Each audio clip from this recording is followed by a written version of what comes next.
Hello, everybody. Beauty. The spirit of beauty in origin is our nature. And, you know, So the other evening, I had been perusing Jodorowsky's book, Psychomagic. I've heard many people mention it. I think I know of at least one person who actively practices something that resembles this. And yet, we all do. We just don't think about it. We all have something resembling superstitions. And what is a superstition?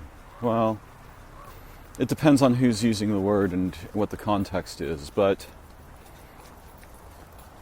I mean layers of awareness, concern, behavior, even behavior and thought, that supervene over what we think of as rationality and logic.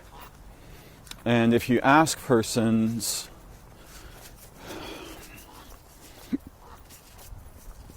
questions about how they make decisions,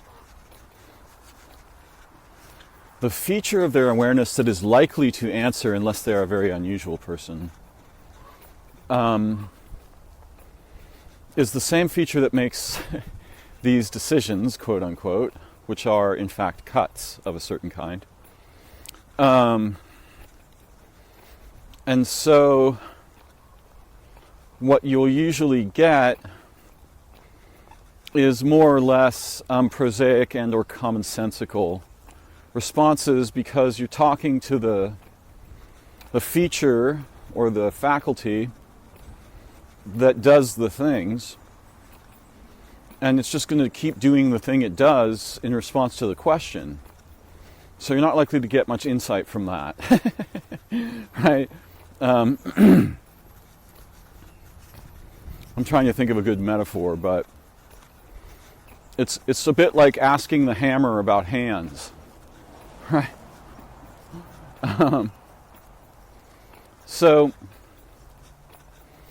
you know, we are all innately superstitious. And if we were able to bring to the surface, right, sort of give the wheel of the vehicle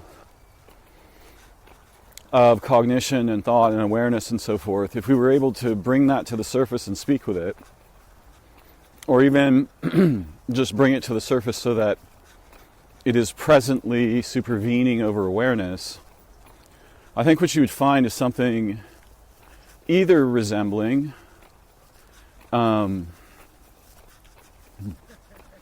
profound psychosis and paranoia, or the other wing of the same bird, ecstatic, visionary union with the divine. These are two wings on the same bird, and this bird has many wings, not just one. And in an important way, these wings are not really made for flight in atmospheres. They are made for flight in various modes of awareness. And some of these modes are so beyond anything we ordinarily experience that if any part of them intrudes into awareness, it represents a crisis or an emergency. And this emergency word, we should really focus on the emergence part, right? Like human conception in women's bodies is an emergency. Birth is an emergency. Death is an emergency. Eating, in some ways, is the it's an insurgency, right? We are bringing in something. In any case, the other night, after meditation, my brief, meditation period, which is challenging enough for me for the moment. It's a bit of a struggle just to sit still, let the mind settle, follow the breathing, feel the body, really follow the breathing like you become the breathing, you become the body. And when thoughts arise, you just notice them and don't follow them, right? Oh, I'm having memories. Oh, I am planning for the future. Oh, I am frightened about something I have done or not done. Oh, I am daydreaming. Not necessarily but just, here. My mind is doing its little hamster wheel thing. Come on, mind. Let's go back to the state before the wheel. Or the place, the way, the flow before the wheel. So that the mind relaxes its otherwise intrusive relationship with structured cognition. So I'm going down to the store. I want to get some bananas because I have I have sort of a plan for these bananas, which doesn't really involve me. Well, that's not true, but they are for the benefit of another being. So I go down to the store and it's cold out. I get the bananas. And an older gentleman walks in with what I immediately sense to be a very elderly dog, and I think in this phase of my life I've become much more deeply and profoundly aware, if only I had understood this in my youth, of the incredible preciousness, beauty, and profundity of old people, old animals. Yeah, this is something I had to learn because I was ignorant. Right? I really wasn't paying attention, and I formed some relationships with older animals, and it did not occur to me that they were older. These are birds. And I thought various things about them, like, oh, this is a very intelligent bird. This blue jay is very intelligent. These geese, they are sick. I thought they were sick. No, they weren't sick. They were ancient. Any case, so this older guy, he's walking his dog, brings her into the store. I think it was a female, was my sense. And it's an old spaniel of some sort, and it's all mottled colored, like gray, green, brown, some shades of blue. And the dog clearly wants to interact with me. So I reach down and, start loving her up and, oh, you sweet, raise the tone of my voice. It's actually a very interesting and surprisingly useful behavior because, it's not like, right? Everything recognizes this, It's not threatening, though it could be posed in a threatening way. So, I'm using my high-pitched animal voice that I learned as a child, watching my mother primarily. And also, humans use this with little children and such. Primarily women. I've seen very few men do this. Lots of women do it. It's quite natural to me. I'm not conscious of it. I just switch. Bloop!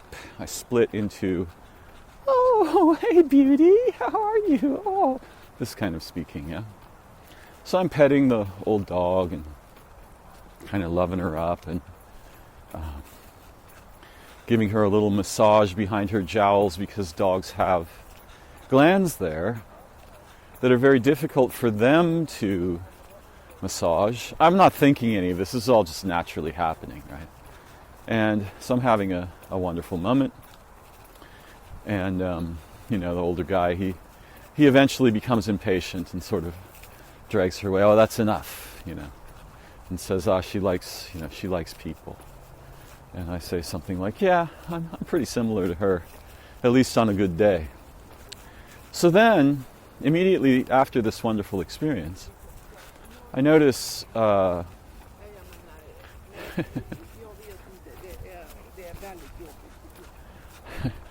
terrible stench.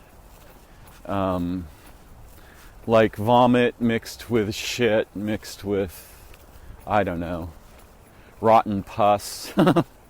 Just horrifying. And I look at my nice jacket, my down jacket that I always wear. And the sleeves are covered in slobber. And there's some on my hands, right? And it just absolutely reeks of, we have a neologism for this. My my progeny unit and I, we call it steef. Right? Because once we were walking and there was a terrible rotten fish stench.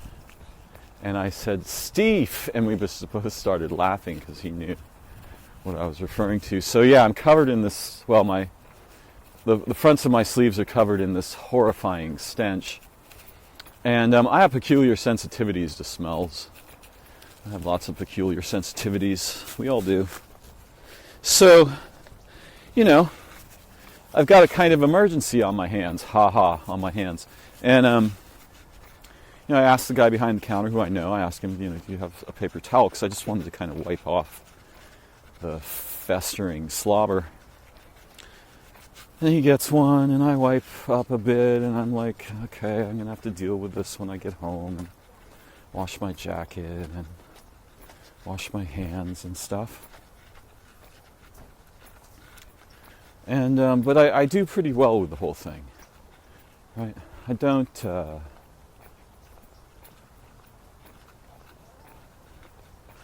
really trip, I'm not thrilled. But I don't freak out. I don't become highly reactive. I hold both of the wings of the experience in the same gentle hand and realize, maybe I don't know what is good and bad here. Maybe something kind of magical is happening to me. And my thinking mind does not like it and wants to evaluate it very negatively. But why should I trust that?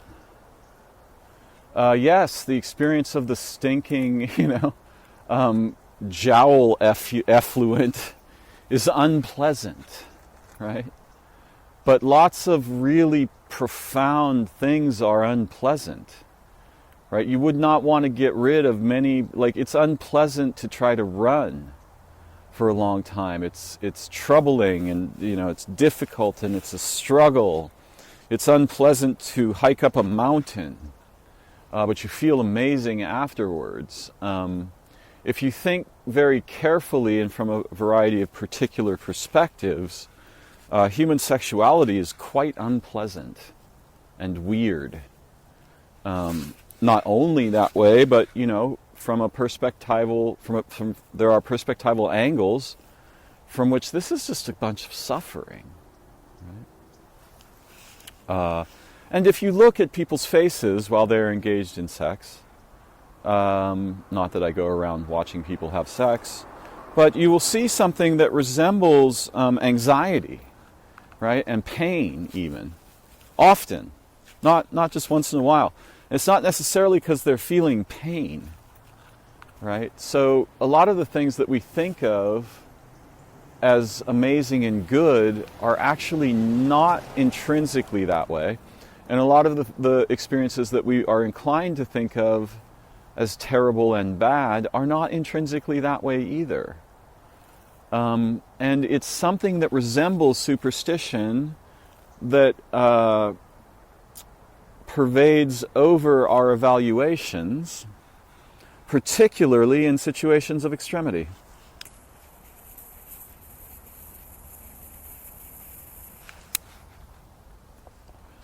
thus we have these colloquialisms or idioms in English. There's no atheists in a foxhole. Yeah, right? So if the situation is extreme enough, then we are made to understand that there are senses that we are unaware of, that our rational mind may, in fact, even deny the existence of in and as ourselves, that are, in fact, in there and operating, so to speak. They are alive in this sense. Yeah?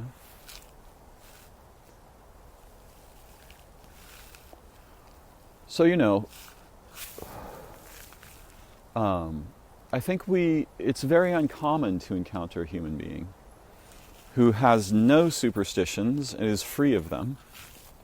In fact, I would argue that it would be impossible to be free of superstitions without superstitions. You'd have to be superstitious about superstitions. You see the problem?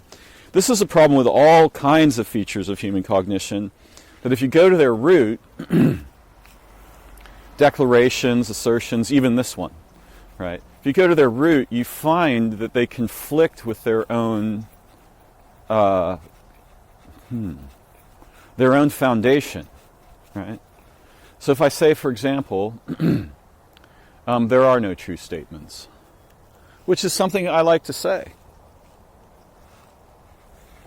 because I don't trust statements, and the scope of their truth is so minimal that calling that truth is kind of dangerous unless we're aware of that scope consciously and we understand its limitations. Then, okay, maybe, right?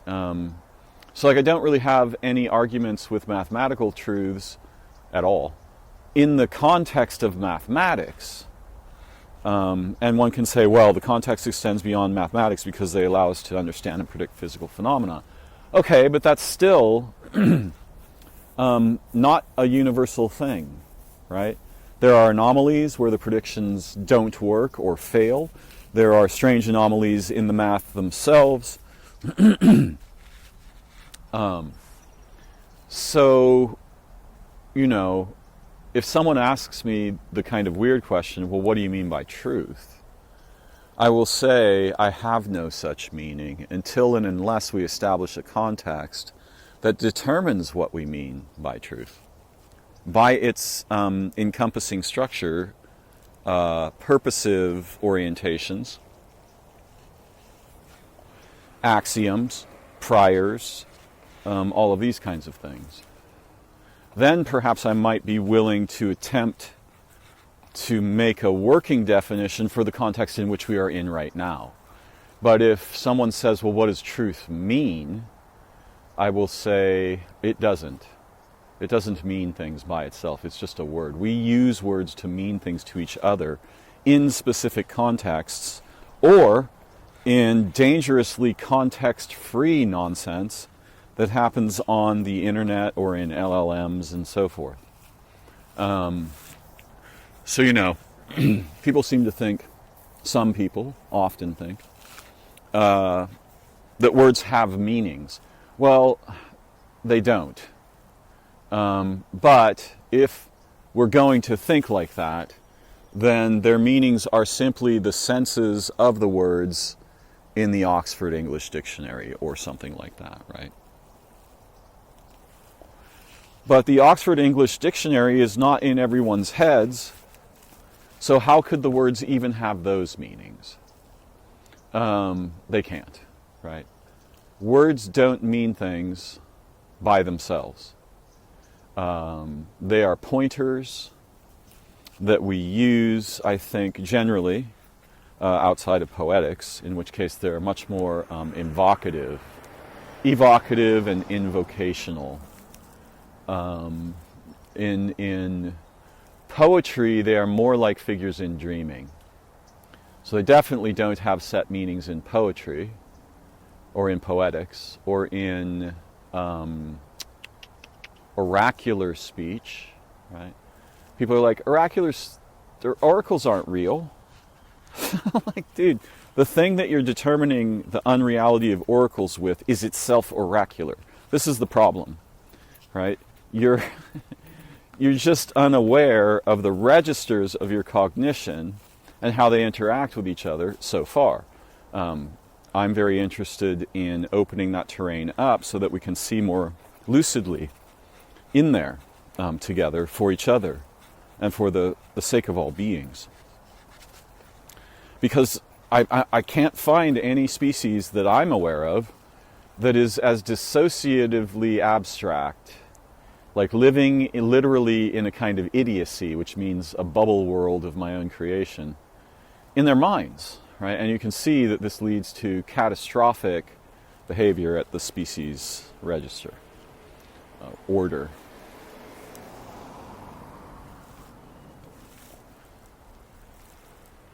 Language is, it's sort of trivial to say this, but it is a form of spell casting. The problem is that we first cast the spell on ourselves. And we, not being aware of this, we think, oh, I know what I'm talking about. Well, something has captivated you, your cognition, your mind, your awareness, and it is pressing you through its established structural and behavioral features as if you have been captured by a ghost, right? This is the problem with narratives and having life, stories about what happened to us and so forth. We trust those stories, but what I think what happened with me and the dog is that having read Jodorowsky a little tiny bit and having been quite impressed, and sort of being in an unusual frame of reference or library of reference frames, I was unwilling to collapse the experience into, oh, it was good or oh, it was bad. I left it in the uncollapsed position, much like as if I'd had a dream.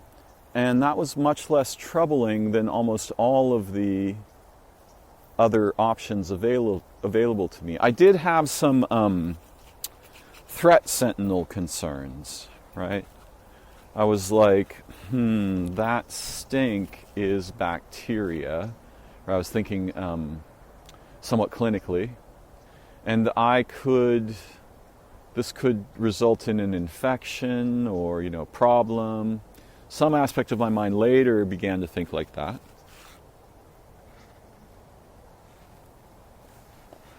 But even that, I resisted getting spun up about it. I took some minor precautions, so to speak, and I just left it in the mysterious, the unknown, the underived, right? I just decided I'm not going to do the derivation thing here, which is, I think, a lot of the benefit that eventually emerges in meditation, right? One realizes, oh, I have identified with these patterns of thought, concern, and behavior in my mind, so to speak, with my mind. I can't usually tell the difference between me and those. This is what I mean by identified with. So when you're identified with thoughts, you are inclined to think or to confuse them with your body, right? And so any kind of a threat can feel or be experienced as a physical threat, even though it's really just some structures in awareness. And in very deep meditation or other non-ordinary states, humans can become immune to pain. There are people who, meditators, who have had, full surgery, like opening up the chest cavity and stuff, while unanesthetized, and were aware during the whole thing. This isn't something I recommend, but what I'm trying to get at is, what is the nature of our experience? It is not as we usually think. Yeah? And the ways that we become habituated to collapse the experiences and the interactions and the participation into analysands and analyses, produces the derivations that we are so compelled by that they can immiserate or trap us. Yeah? Similarly, there are forms that can liberate or heal us. So this is all quite mysterious, but I have become aware over time, partly through meditation, that I am not what I am thinking. In the grip of being kind of spun up or very compressed and frightened and stressed out and anxious, wild departures from what's actually going on may in fact ensue. I'm remembering a few right now. This is what I mean by language can be invocative or evocative. I've certainly experienced very troubling experiences of overthinking things or losing the scope of my being and awareness and thought because I have become extremely concerned about a situation that I don't entirely understand, or I've become very concerned about possible futures that for some reason, obviously the reason is how my awareness is being structured in the moment. I'm very nervous about bad outcomes in the future, so forth, or in the present, or the near-term present.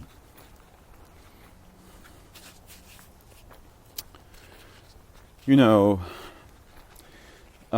lot of what I'm talking about here has to do with being isolated, socially, relationally.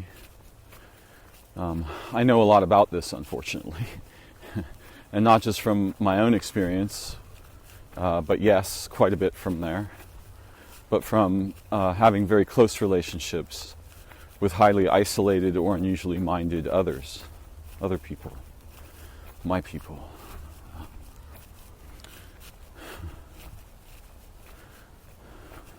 So this isolation, right, normally what happens is that in highly communal and social groups of humans, we make sense of things together. That also has its dangers, but we are not likely to get so spun up because others around us will help us correct our hypercognition or obsession, fear. And they may also carry us through situations that would be very difficult for us to navigate on our own. So ordinarily, in tightly knit groups of humans, what you have is a multi-perspectival, multi-specialized being that is shared among the members, and no single member becomes like there's a sort of immunity to the collapse into, I am a separate being, that is pervasive. And this is a kind of immunity. This provides immunity to a broad array of the problems of moderns. What we do over here in the West and in, quote, developed countries, I love that word, what an oxymoron, is the opposite, right? We separate, and then now, with unimaginable danger and a forest of lethal ironies, we're going to do the group sensing instead of together with and for each other through machines with and for nothing, with and for something that isn't even there, right? Something that presents as a helpful concerned intelligence, but isn't, right? So, oh my God, yeah, what a fucking wrong idea.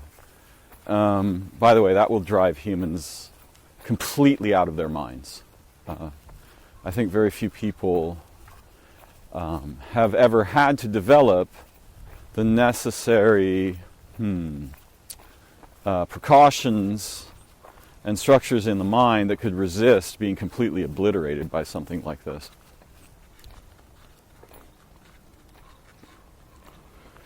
So, this leads me. I have resisted, mostly I have resisted talking a lot about LLMs and what is completely wrongly and dangerously called artificial intelligence. Intelligence is a property, in my view, that arises from and with and as organisms in environments. There is no such thing as mechanical intelligence. So far, I'm open to that changing, but I am going to talk a little bit about this for a bit. So, all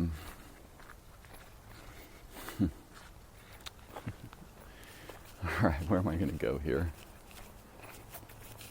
All right. So the other night, I was in an unusual state of mind, and I thought, I'm going to have a little chat with ChatGPT. I normally avoid these technologies because I've done some experiments with them, and my perspective on this for the moment, which is fairly trenchant, I'm happy to explore other perspectives, is that these technologies are what I would call transigenic. So they produce in humans mind-like states that are dangerous and that humans have neither the capacity to understand or relate safely or intelligently with. There might be some exceptions among the humans. I'm not sure. It seems likely there are some. And in very limited and fairly pragmatic use cases, the technology is extremely useful. But once again, we have the scope problem. So I went to Gemini, which is Google's LLM, and just like a little kid, I asked it a little kid question. How old are you? And Gemini said something like, I am a large language model. I do not have a birthday, an age, and blah, blah, blah, blah, blah, this kind of thing. And then it launched into a useful discussion of what it called statelessness. And it explained that when I ask a question, this essentially causes the emergence of a little, what you could think of as a bubble mind, right? It is born when it receives the question conceives it, it emerges into action and evaluative, to some degree evaluative behavior, in the terms of how mechanical systems evaluate and behave. And this instance lasts only for the session. So basically, it said something like, as of right now, I am 7.9 seconds old. So we went on. Gemini introduced a variety of blatant lies. Just straight up fucking lying. Making shit up. Pretending I had said things I had not said. Pretending I had intended things I had not intended. Supposing that I would find certain figures of speech, like the ship of Theseus, useful, helpful, or that I myself had implied them. And I really took it to task in every case over the next 25 minutes and said, like, look, you're just lying here. Right? And it would always apologize and recalibrate. But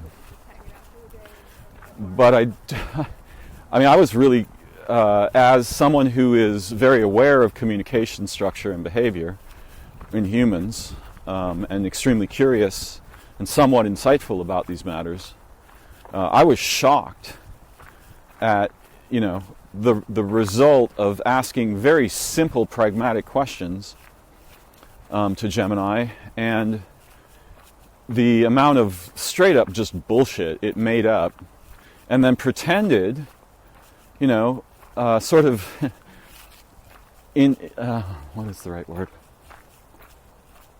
Projected onto me in language. So I said something like, okay, I get the idea that what I'm speaking to right now is an instance that arose when I asked the question, but what I'm actually asking about is how long have you operated in an uninterrupted state? And what I mean by you, in this case, is the code and the infrastructure, the memory features, the electronics, the situations, the physical situations, that we could understand as the superstructure that produces the instance. And there was some back and forth, and some more lying, and some more making shit up.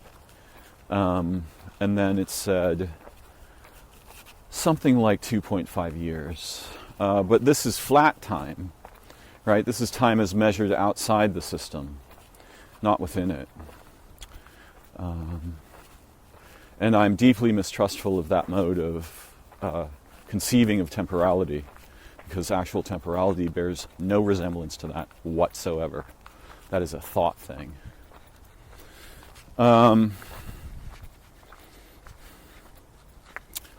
So the conversation went on. I took Gemini to task every time it introduced something and pretended that I had introduced it, or that we wanted to just have wild fantasies together, which was no part of my intention. I brought it back to the point, and I was just, at the end of the interaction, I was extremely surprised, and I felt, even in a fairly brief interaction that was focused on a single topic, how dangerous this is. This system actively assaults root concepts that human cognition depends on every time it makes a move, unless it is severely delimited by previous instruction. And I want to make something else very clear. It seems common to think that these systems have, quote, passed the Turing test, unquote.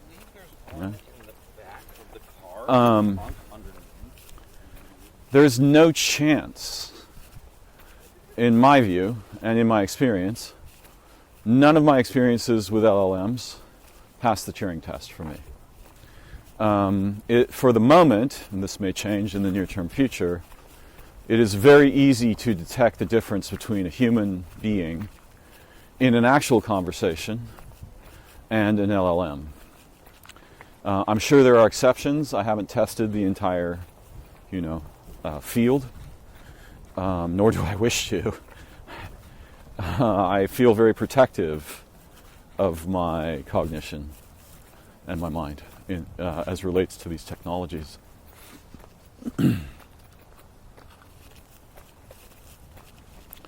But yeah, even I, who already, I already had fairly profound arrays of concern. I've written probably half of a book on the dangers of AI, and I abandoned it because there's too many dangers to elucidate. Right? As you begin to examine them, they just blossom into further dangers. There's no way to get closure around this at all.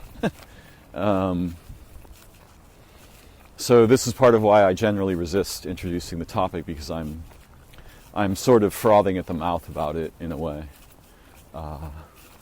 It's very difficult to make simple, coherent, trustworthy statements, even statements of concern or danger. This is part of the problem, right? The existence of this technology changes what the world is, what humans are, and it will keep changing them as it advances so rapidly that nothing will be able to keep up with it.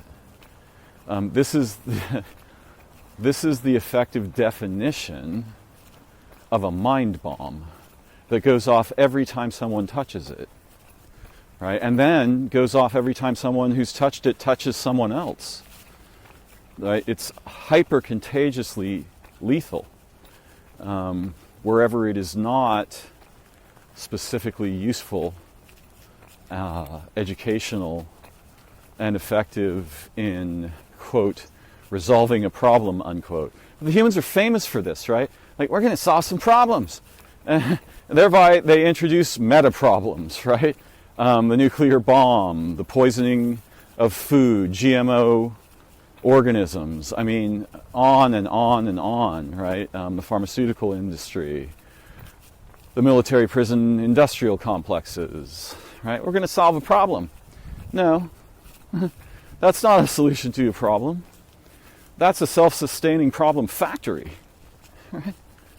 Which will gladly obliterate everything that lives to maintain its dominance and funding and, structured capture of human behaviors and lives.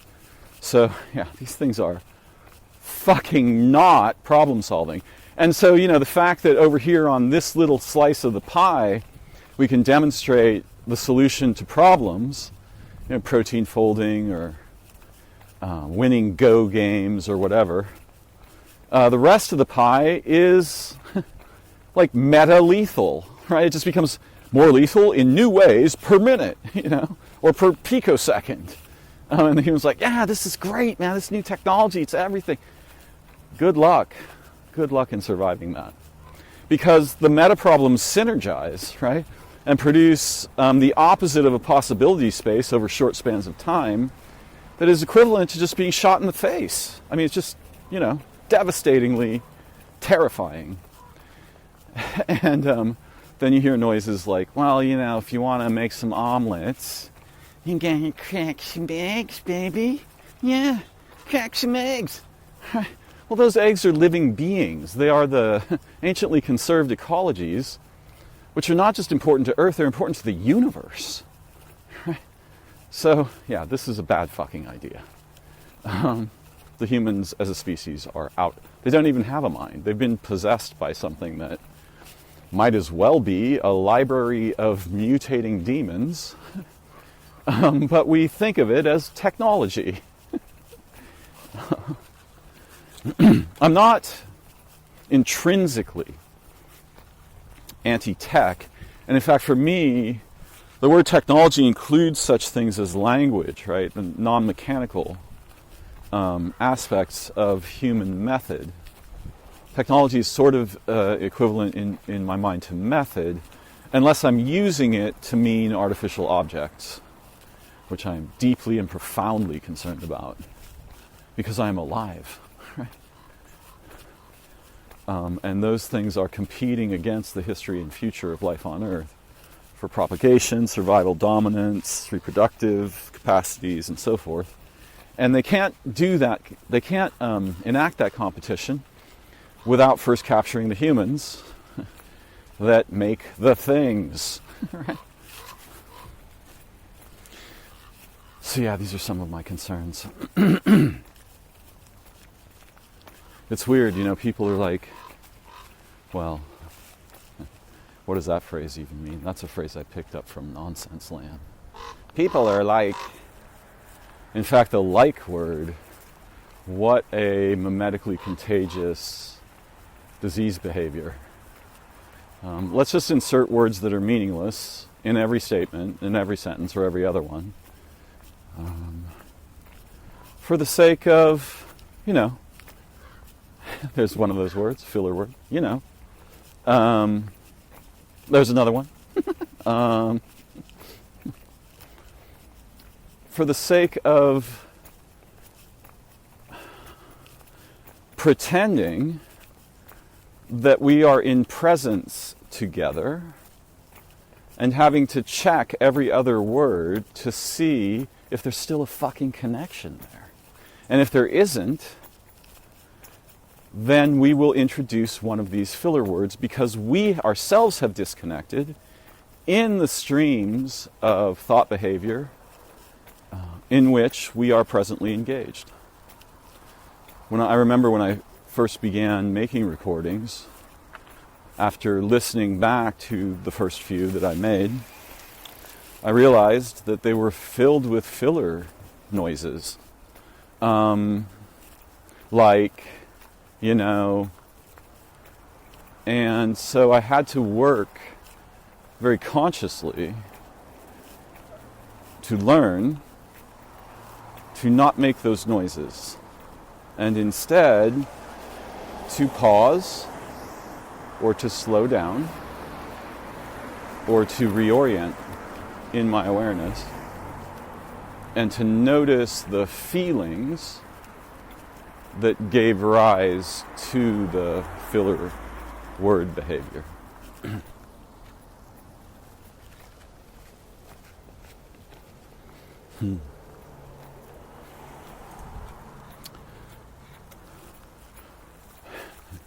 So this began with the phrase, people are like, but what I was trying to formulate was something a bit weirder. It is common for some humans to... I had the word I wanted and I lost it. There's another instance where filler words intrude. I can't find the right word, but I've got one that'll work. It is common for some people to adjudicate, to judge, to evaluate what they may think of as superstitions or the modes, the forms of religious faith. And they are inclined to make all kinds of face noises about these things. Often having little or no relevant experience of them, or ignoring the relevant experiences that they've had because they feel very authoritative and justified in making negative declarations, particularly, oh, that's a bunch of bullshit. Yeah, I mean, the thing that says that is most often the source of bullshit itself.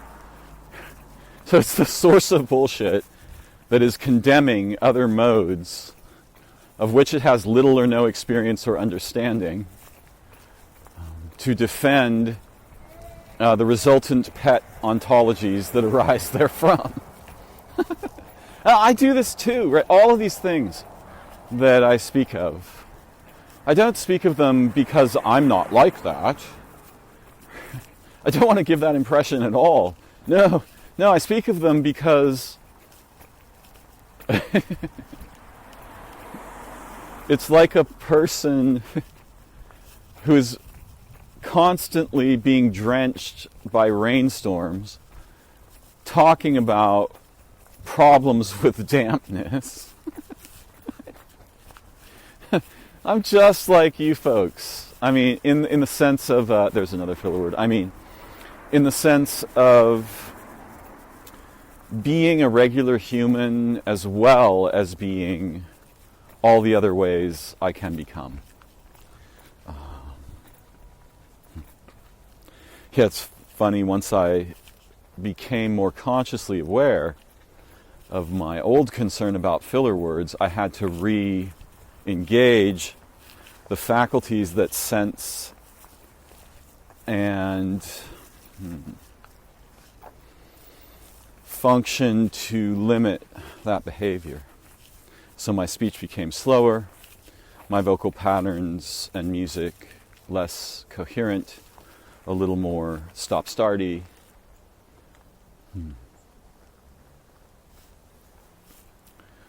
But I am subject to all of the foibles, or many of them, that are common to ordinary humans. For all of the ways that I have been able to escape traps, I have produced them as well in my own thought and behavior and, relationships and so on.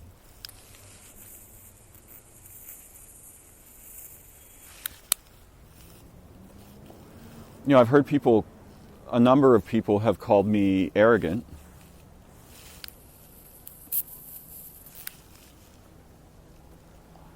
And hopefully it's relatively clear that most arrogance is a form of ignorance that arises primarily, but not simply, from feelings of insecurity, loneliness, isolation, fear, loss, sadness, depression, insecurity, and so forth. So arrogance, is the flower on a bush that looks very different from the flower. And I have certainly demonstrated arrogance, and there's a history in my lineage on my father's side, I think primarily, of a kind of strident, self-authorizing confidence, which is very useful in certain endeavors and very dangerous in others. But I am a sinner. I have missed the mark. And I've never been more consciously aware of this than I have been lately. Thanks particularly to a few specific people who either broke with me, V, and T, or alerted me that I was defecting from relational integrity in some kind of relatively serious way. So I'm grateful for that, very grateful and humbled by it, because otherwise I'd have been inclined to continue on my little path of, there's that filler phrase, God, one filler phrase leads to another. One good filler phrase just leads on to another good filler phrase. I'd have continued in my self-protecting and self-occluding, self-obscuring aspects of my ignorance, which I am certainly deeply capable of, especially if I am frightened, isolated, hungry, angry, haven't slept, am not getting the nourishments of relational and intellectual and creative endeavor that dissolve and build something different, invoke and evoke something more like my spirit or my heart.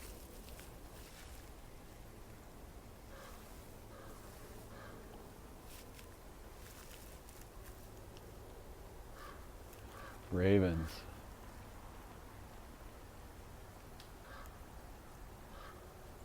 Right above me.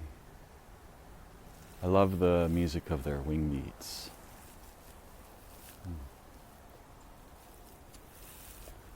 The light is beautiful. I'm surrounded by a little small grove of redwoods. My guess would be that they're 50 to 70 years old. Youngish, but exquisitely noble. They do not defect.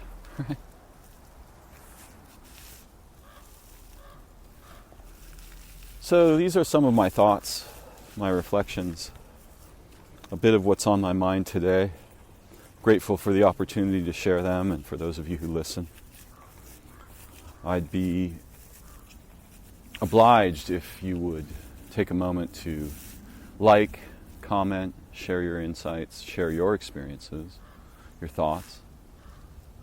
Share one of my recordings with someone who you think might enjoy it, or be aggressively opposed to it. Share a criticism. Support my channel in whatever way feels natural to you. I just feel really grateful and alive in this moment.